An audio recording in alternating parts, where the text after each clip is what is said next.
আমরা তো একই ইউনিভার্সিটিতে পড়তাম, একই ডিপার্টমেন্টে পড়তাম, তখন থেকেই চিনতাম। কিছু না থাকলেও আমি ওকে বলিনি, কোনোদিন বলিনি। সামনে বিশ্বকাপ ফুটবল, তার অবস্থান কোন দিকে জানি না, আমি হলাম জার্মানির পক্ষে। আর্জেন্টিনা। রাজনীতির মঞ্চে তিনি কঠোর, দৃঢ় এবং আপোষহীন এক কণ্ঠ। সারা বাংলাদেশ যাকে চেনেন আন্দোলনের মুখ হিসেবে, তিনি রুহুল কবির রিজভী। বিএনপির সিনিয়র যুগ্ম মহাসচিব, পাশাপাশি দায়িত্ব পালন করছেন প্রধানমন্ত্রীর উপদেষ্টা হিসেবে। কিন্তু এই মানুষটি দিনের শেষে যখন ঘরের দরজা পেরোন, তখন কতটুকু বদলে যান, আর এই খবর কেবল একজনই জানেন। তার জীবনের প্রতিটি ঝড়ে নীরব সঙ্গী হয়ে যিনি আছেন, সেই আরজুমান আরা আইভী। আমরা রাজনীতির কোলাহলের বাইরে আজ এই দম্পতির জীবনে না বলা গল্প, অভিমান, হাসি, কান্না, এই সমীকরণগুলো জানার চেষ্টা করব। চলুন দর্শক, শুরু করি আজকে। স্বাগত আপনাদের দুজনকে স্টার নিউজে। আপনাকেও অনেক ধন্যবাদ। স্টার নিউজের যত দর্শক রয়েছেন, শ্রোতা রয়েছেন, সবাইকে আমি আন্তরিক প্রীতি জানাচ্ছি, শুভেচ্ছা জানাচ্ছি। ভাবি কেমন আছেন? আছি, ভালো আছি। রক্তাক্ত রাজপথ, কারাগারের অন্ধকার, অনিশ্চয়তা, সেই অন্ধকার সময় পেরিয়ে একটি সুন্দর, হাসিমাখা, মায়া ভরা, খুনসুটিতে ভরা একটি সংসার। রহস্যটা কি? যখন বাইরের গুলির আওয়াজ শুনি, তারপরে ছেলেপেলেরা রক্তাক্ত অবস্থায় রাস্তায় পড়ে আছে, মানে এইসব যখন দেখি তখন মনটা অনেক কষ্ট হয়। তখন আমি দেখতে থাকি যে কীভাবে থাকলে একটু ভালো থাকা যাবে, এবং ওর খবরটা নেওয়ার জন্য আমি চেষ্টা করতে থাকি। তখন হয়তো বা পল্টনের 28শে অক্টোবরে যে ঘটনাগুলো ঘটলো, ওই দিন আমি খুবই খারাপ লাগছিল যে কে কোথায় চলে যাবে তার কোনো ঠিক নাই। তারপর ঠিকই যেমন ভাবলাম সেরকমই হলো, ওকে নিয়ে গেল জেলখানাতে। কিন্তু তার মাঝখান দিয়ে যে ঘুরছিল, তখন ভীষণ ভয় পাচ্ছিলাম যে আজকে বুঝি কোনোখানে ক্রস ফায়ারে ওর মনে হয় আজকে আর বাঁচবে না বা বাঁচাতে পারবে না কেউ, এরকম মনে হচ্ছিল খুব বেশি। যখন দেখলাম যে পিজন ভ্যানে উঠে গেছে, তখন আমি একটু নিশ্চিত হলাম যে না, ঠিক আছে, একটা নির্দিষ্ট জায়গায় যাবে। আমার কষ্টগুলোকে আমি কখনো ওইভাবে একেবারে জটিল অবস্থা করে নেই না। জেলখানায় গেল তো কারণগুলো কী ছিল, আমার কষ্ট হয় না এগুলো মনে করলে, যার জন্য বাড়িটা আমি নিজেই সামলাই। এই যে যুগলবন্দি জীবন, শুরুটা কিভাবে হয়েছিল? প্রথম দেখা দুজনের কখন হয়েছিল বা কিভাবে হয়েছিল? আমরা তো একই ইউনিভার্সিটিতে পড়তাম, একই ডিপার্টমেন্টে পড়তাম, এবং কি বলে যে একই সাথে পড়তাম, ভূগোলে পড়তাম, রাজশাহী ইউনিভার্সিটি ভূগোলের ছাত্রছাত্রী ছিলাম। তখন থেকেই চিনতাম, কিন্তু কোনো অ্যাফেয়ার বলে যে শব্দটা, সেটা ছিল না, জাস্ট ক্লাসমেট, এইটুকুই। এরপরে আমরা মাস্টার্স পাস করে গেছি, আমি থেকে গেছি ইউনিভার্সিটিতে, ছাত্র রাজনীতি করি। ফলে কিছুদিন তো বেশি থাকতেই হয় আমাদের দেশের ছাত্র রাজনীতির সংস্কৃতি অনুযায়ী। আর সে ঢাকায় চলে আসে 90-তে, যখন ডাকসু নির্বাচন হলো, তার 1 মাস পরেই রাকসু নির্বাচন হলো, এবং রাকসু নির্বাচনে আমি ভিপি নির্বাচিত হলাম। রাকসু নির্বাচন হয়ে যাওয়ার পর এবং এরপরে এরশাদের পতন হয়ে গেল আন্দোলনে। পতন হয়ে যাওয়ার পরে আমি বৃহত্তর রাজনীতির স্বার্থে আবার ঢাকায় ফিরে আসি, এবং একটা সম্ভাবনা যে আমি ছাত্রদলের সভাপতি হতে পারি কাউন্সিলে, এটা চলছে। তো আমাদের এখন যিনি ভূমিমন্ত্রী মিজানুর রহমান মিনু, সে তখন কেবল মেয়র হয়েছে রাজশাহী। সে রংপুরে একটা প্রোগ্রামে গিয়েছিল। আমার ক্লাসমেট, আমার একটা ভালো লাগা ছিল, আমরা গল্প করতাম, আমরা খুব ক্লোজ ছিলাম। মিজানুর রহমান মিনু, আমি এবং আমরা আরও কিছু, আমরা তো সব একসাথে রাজনীতির সাথে যুব সংগঠন করতাম, আমি ছাত্র রাজনীতি করতাম। তো আমার ফিলিংসটা বলেছি, সে মাথার মধ্যে রেখেছে। তো বাইদিবাই সে রংপুরের বোধহয় একটা প্রোগ্রামে গেছে, মেয়র হওয়ার পরে গিয়ে সে খোঁজ টোজ করেছে। তো ওখানে খোঁজ করতে গিয়ে জেনেছে যে হ্যাঁ, এই নামে তো একটা মেয়ে আছে, তো এখন গঙ্গাচড়ার পরিবার পরিকল্পনা অফিসার। তারপর সে খোঁজ করতে করতে তার সাথে গেছে, কথা বলেছে। কথাটা বলার পরে আর অন্য কিছু বলেনি, এই আর কি। এরপরে আমাকে সে খবরটা দেয়। তারপরে আমি মিনু ভাইকে কয়েকবার পাঠালাম যে আপনি যে এখন কথা বলেন, এই করেন সেই করেন, এই করতে করতে আলটিমেটলি জিনিসটা হয়ে গেল, ম্যাচিউরড হয়ে গেল, এবং আমরা বিয়ের কথা টথা হলো। 95-এ আমরা বিবাহ বন্ধনে আবদ্ধ হই। ক্যাম্পাসে তো সে- থাকাকালীন কোনো মজার স্মৃতি আছে কি, এই যে প্রথম চিঠি ক্যাম্পাসে কিংবা প্রথম ফুল দেয়া? না, এরকম ওইসব কোনো- ছিল না, ওইসব একেবারেই না। ক্লাসের মধ্যে ওই যেটাকে বলা হয় যে মজা করতাম, কথা বলতাম, জোকস করতাম, এগুলো ছিল। কিন্তু আদার্স এগুলো মানে ফুল দেওয়া ওটা তো অন্য মিন করে, তো অন্য মিন করার কোনো স্কোপ ছিল না। কারণ আমি ক্লাসও খুব কম করতাম, ছাত্র রাজনীতি করতাম, এই মিছিল নিয়ে বেরিয়ে গেছি। কিন্তু তার প্রতি এক ধরনের টান কিংবা ভালো লাগা তো ছিল নিশ্চয়ই। এইটা ছিল, এটা ভিতরে ভিতরে ছিল। এইটা আমি আর কারো কাছে প্রকাশ করে আমি দুই একটা বন্ধুবান্ধবের কাছে বলতে পারি। আমার বড় ভাবি ছিলেন, বড় ভাবির কাছে একটু প্রকাশ করেছিলাম। সেটাও কি, এটা মজার ছলে। তো প্রায় মানে উনি জোক ইয়ে করতেন, কিন্তু উনিও মনে করতেন যে এটা একটা জোক, মানে আমি একটা জোকস করছি, একটা ফান করছি। মানে ইউনিভার্সিটিতে একটা মেয়ে আমার সাথে পড়ে, তার প্রতি একটা ভালো লাগা আছে, এই কারণে আমি কথাটা বলি। আমার বড় ভাবিকে বলেছিলাম। প্রস্তাব পাওয়ার পরে আপনার মানে ইয়াটা কেমন ছিল, প্রতিক্রিয়াটা? মানে ইউনিভার্সিটিতে থাকাকালীন সময় ও তো অনেক ব্যস্ত থাকতো, সব সময় ব্যস্ত থাকতো। ছোট একটা খাতা ছিল, আমরা যখন ক্লাস করছি সে তখন মিছিল নিয়ে আসছে। তো টিচাররা সব বন্ধ করে বলল যে এখন তো মিছিল যাচ্ছে, এখন কথা হবে। তখন দেখি যে কার মিছিল, ওর মিছিল। হ্যাঁ, তো ও সময় দিয়েছে খুব কম ক্লাসগুলোতে, কিন্তু পরীক্ষার হলে দেখি যে ঠিকই ভালো নাম্বার পায়। হ্যাঁ, ভালো নাম্বার পেয়ে যায়। মানে এর রহস্য কি, আপনি কি হেল্প করতেন? না না নাকি না ভাই? না না না আমাদের মানে ক্লাসে এরকম কোনো ইয়ে ছিল না, আমাদের সম্পর্ক ছিল না যে ফুল দেওয়া, কথা বলা, চিঠি দেওয়া, এগুলো কেন। ও তো হলে তখন মেয়েদের ওই হলে যে ভ্যালেন্টাইন্স ডেটের ইয়েগুলো চালু হয়নি, চালু হয়নি। আমরা যখন পড়াশোনা করি তখন আসেনি। একটু পরে শফিক রহমান ভাই এটা তো চালু করলেন, এটা 80s-এর মাঝামাঝির দিকে। এতে বাই দিস টাইম আমরা মাস্টার ডিগ্রি পাস হয়ে গেছে তখন। তখন তো রাজনীতির একেবারে উত্তাল সময় যাচ্ছিল। উত্তাল সময় যাচ্ছে, আপনার রাজশাহী এরশাদ বিরোধী ইউনিভার্সিটিতে আন্দোলন, এবং আমি 84-এ গুলিবিদ্ধ হয়েছি। আমি সেটা বলছিলাম যে যখন আপনি গুলিবিদ্ধ হলেন, মানে আপনার উপরে এমন কোনো নৃশংসতা হয়নি যেটি করেনি ওই সময় যারা ওই সময়, হ্যাঁ, ওই সময় প্রচণ্ড ছিল। গেছে আর কি। তখন এই ব্যাপারগুলো, এই ঘটনাগুলো আপনার মনকে কতখানি নাড়া দিয়েছে বা তার প্রতি আরো মানে ভালো লাগা তৈরি করেছে কিনা? না, ও যেদিন গুলি খায় সেদিন আমরা মানে বাইরে ছিলাম। তারপর হঠাৎ দেখি যে এত গুলির আওয়াজ, কি আমরা একটু লুকাতে চেষ্টা করলাম, তারপর হলের ভিতরে গেলাম।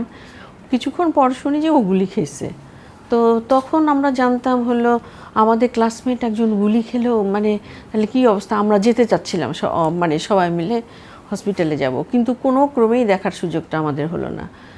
2 দিন পর আমাদের পারমিশন দিল যে এখন দেখা করা যেতে পারে। ফিলিংসগুলো তখন ওইভাবে আমাদের ইয়ে করেনি, কারণ আমি তো পলিটিক্স করিনি কখনো। ওর যখন গুলি খেলো তখন আমাদের ক্লাসমেটরা সবাই যেমন উদ্বিগ্ন ছিল, কষ্ট পেয়েছে, সেই রকম আমিও পেলাম যে কেমন করেছে এটা, গুলি বিদ্ধ হলো, কেমন করে কি হলো, এরকম। তাকে কি দেখতে গিয়েছিলেন? হ্যাঁ, আমরা গিয়েছিলাম। তখন কি কোনো কথা হয়েছিল ওই সময়? কোনো কথা হয়নি? এরকম কোনো ফিলিংসই ছিল না যে আমরা এরকম সংসার করব বা ঘর বাঁধবো। সহপাঠী থেকে সহধর্মিণী, সেই জায়গাতে আমরা যে রুহুল কবির রিজভীকে দেখি রাজপথে বজ্রকণ্ঠ, কিন্তু তিনি যখন ঘরে ফিরেন দিন শেষে, সেই রুহুল কবির রিজভী কেমন আসলে ব্যক্তি হিসেবে? ঘরে ঢোকার সঙ্গে সঙ্গে আমি চেহারাটা খেয়াল করি যে চেহারাটা কেমন আছে। আমি বুঝতে পারি যে বাইরে ধকল গেছে নাকি একটু ভালো ছিল আজকে বাইকটা। আমি সেই রকম ওর চেহারা দেখেই আমি মানে ওর কোনো কথা বলা বা যে কোনো আছে না, বাড়িতে আসার সঙ্গে সঙ্গে মহিলারা একদম চেপে দেয়, এইটা হলো না, ওটা হলো না, এরকম আমি করতাম না। আমি চেহারা দেখে বুঝতাম যদি ভালো তাহলে কথা শুরু করতাম, না হলে চুপচাপ থাকতাম, খাওয়া দাওয়া দিতাম। ওই খাওয়া দাওয়ার ফাঁকে 2-1টা যেটা গল্প হতো এরকম। ঘরে কে বেশি অভিমান করেন দুজনের মধ্যে? মানে নিশ্চয়ই খুনসুটি মানবিমান তো এটা হবেই, সেক্ষেত্রে পরিমাণটা কার বেশি? মানে আমার অভিমানটা একটু বেশি হয়, কিন্তু বেশিক্ষণ থাকতে পারি না। এমনি এমনি ভেঙে যায়, ভাঙাতে হয় না, মানে স্বয়ংক্রিয়ভাবে অটোমেটিক্যালি ভাঙে এবং অটোমেটিক্যালি হয়। এটা মানে ডিউরেশনটা খুব কম। রাজনীতির এই কঠিন সময়ে আপনি কিভাবে সংসারকে সামাল দিয়েছেন? আমার তখন খুব ভালো লাগতো যে এখন বাইরে কেউ নাই, ও আছে। তো দেখতাম 5 জনকে নিয়ে মিছিল করছে, সেটাও আমার খুব ভালো লাগতো যে আজকে 5 জন। অনেকেই অনেক রকম কথা বলতো, আমাকে ফোন করে বলতো, তারপরে সামনাসামনি হলে বলতো যে কি করে এরকম। কিন্তু আমার খুব ভালো লাগতো যে তবু তো এই 5 জন সাথে রাজপথে আছে, এই 5 জন একদিন 50 হবে, তারপরে 500 হবে, 5000 হবে। তো আসলেও তাই, মানে আমি ওর দিকটা চিন্তা করে বাড়ির কোনো ঝামেলা, চাল যদি নাও থাকে, কিছু না থাকলেও আমি ওকে বলিনি, কোনো দিন বলিনি, মানে এই এখন পর্যন্ত। এই যে আমি বাসাটা চেঞ্জ করলাম, ও কিছু বলতে পারবে না, মানে এটা তো আমার বড় বড় একটা অ্যাডভান্টেজ ভাই, একটা প্রিভিলেজ। নিঃসন্দেহে তো নিঃসন্দেহে মানে সংসারের যাবতীয় দায়িত্ব, মানে একেবারে এ থেকে জেড পর্যন্ত, সেটা নিঃসন্দেহে সে পালন করে। ডিবি আসছে, ডিবি এসে দরজা ভেঙে ঢুকতে যাচ্ছে, একটা তো আতঙ্ক তৈরি হয়। তারপরেও সে সাহস করে তাদের সাথে ফেস করছে, আলমারি খুলে দেখতে চায়, তারপরে খাটের নিচে দেখতে চায়, কত কি ইয়ে করতে চায়, তারপরে ওদের সাথে ঝগড়া করে, তর্ক করে। কিন্তু সব কিছু দেখে টেখে, আমার বইপত্র দেখে টেখে আর বেশি দূর এগোতো না। হ্যাঁ, ওই দরজার সামনে থেকে বা একটু ভিতরে ঢুকে তারপরে আবার বেরিয়ে পড়তে অনেক সময় গেছে। তো এটা তো একটা বিশাল মানসিক নিপীড়ন, নির্যাতন, এগুলো ক্রমাগতভাবে 16-17 বছর তাকে ফেস করতে হয়েছে। সারা দেশের মানুষ যখন রাজপথে আপনাকে দেখেছে, ঠিক আপনার সঙ্গে একজন মানুষ ঠিক অশরীরীভাবে আপনার সঙ্গে ছিল, একটি ভারতীয় শাড়ি আপনি পরিয়েছিলেন, সেখানে ভাবি উপস্থিত ছিলেন না, কিন্তু তিনি শাড়ি দিয়ে সেই আন্দোলনে একাত্ম হয়েছিলেন, আপনি তার শাড়িটা পরিয়েছিলেন। কেন শাড়িটা পরলাম? শাড়িটা তো আমি আর সে মিলেই কিনেছি কলকাতা নিউ মার্কেট থেকে। আমার নানার বাড়ি হচ্ছে ওয়েস্ট বেঙ্গল, পশ্চিমবঙ্গে।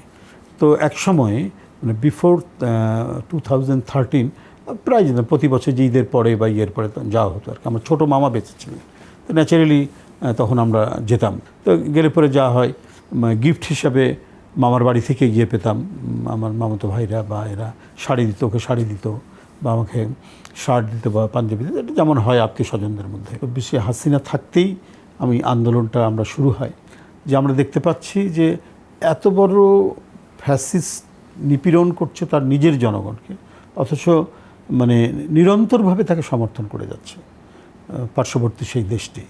তো এটা নিয়ে তো আমার না, জনগণের প্রচণ্ড ক্ষোভ তৈরি হয়েছে। তো প্রথমে আমি আমার শালটা পুরাই নয়পল্টনে, হ্যাঁ 24, তখন শেখ হাসিনা সেও বিদ্রুপ করে অনেক কথা বলেছিল তৎকালীন ফ্যাসিস্ট শেখ হাসিনা। এরপরে 5ই আগস্টের পরে আমরা তখন করি, তখন ওই একটা পুরনো তার ছিল শাড়িটা, ওটাই করলাম। বিপদের সময় আমার কারণের জন্য খুব বেশি সাহস মানে থাকে, বা আমি ভয় পাই না, বা আমার মনে হয় যে আমি এই কাজগুলো করতে পারবো, এরকম আমার মনে হয়। আর ও তো সেরকম নিরুৎসাহিত কোনো কথা বলে না যেটাতে আমি ঘাবড়ে যাব। আপনারা দুজনেই খুবই ব্যস্ত মানুষ, নিজেদের জন্য কিভাবে সময় বের করেন? বড় ধরনের ব্যস্ততার মধ্যে আমরা যুক্ত নই। আমি রাজনীতি করি, সে সরকারি চাকরি করতে এখন রিটায়ার্ড করেছে। সংসারের মধ্যে থাকতেই আর কি তার ভাল লাগে, মানে এখানেই থাকে। অনেকে থাকে না, অনেক মেয়ে থাকে মানে মার্কেটে যায়, দৌড়াদৌড়ি করে, অমুক করে তমুক করে, তার মধ্যে কিন্তু এই প্রবণতা, মানে বেড়াতে যায়, সেটারও খুব চাহিদা নাই যে আমাকে বেড়াতে নিয়ে যেতে হবে বা মার্কেটে যেতে হবে, করতে হবে, একেবারেই সেটা নাই। আপনি খুব ভাগ্যবান বলা যায় এদিক থেকে। হ্যাঁ, না তো এগুলো তো মোটেই সেটা নাই। আর আমার তো মূলত হচ্ছে কি বলে যে রাজনীতি যতটুকু করার, তবে বেশি ব্যস্ত ছিলাম মানে আন্দোলনের সময়।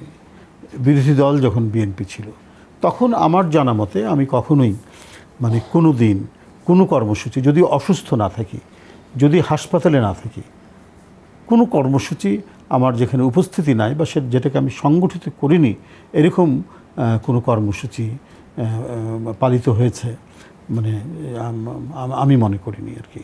প্রত্যেকটা তো এইরকম সংকট মুহূর্তে আমরা আপনাকে পেয়েছি, আপনি দলের তথ্য বা বার্তাগুলো পৌঁছে দেওয়ার চেষ্টা করেছেন, যত প্রতিকূলতা, যতই হোক, রাত 2টা হোক 3টা হোক, যে কোনো সময়, সেটা আমি সবসময় করেছি, করার চেষ্টা করে গেছি। জোরালোভাবেই বলবো যে খুব একটা আমার ছিল, কোনো বিচ্যুতি ছিল বলে আমার মনে হয় না, মানে বিশেষ করে রাজনৈতিক সংগ্রামের ক্ষেত্রে। কারণ আমার তার আগেও তো আমার একটা ঐতিহ্য আছে। আমি একটা 303 বুলেট খাওয়া 1984-এ, এবং সেটাও গণতন্ত্রের জন্য। আমরা 14-15 সালেও দেখেছি যখন কোনো কথাই বলা যেত না, আপনাদের যাকে যেখানে পেত সেখান থেকেই অ্যারেস্ট করে নিয়ে যেত, নয়াপল্টন তালাবদ্ধ অবরুদ্ধ করে রেখেছিল। আপনি তারপরও বার্তা দিয়েছেন।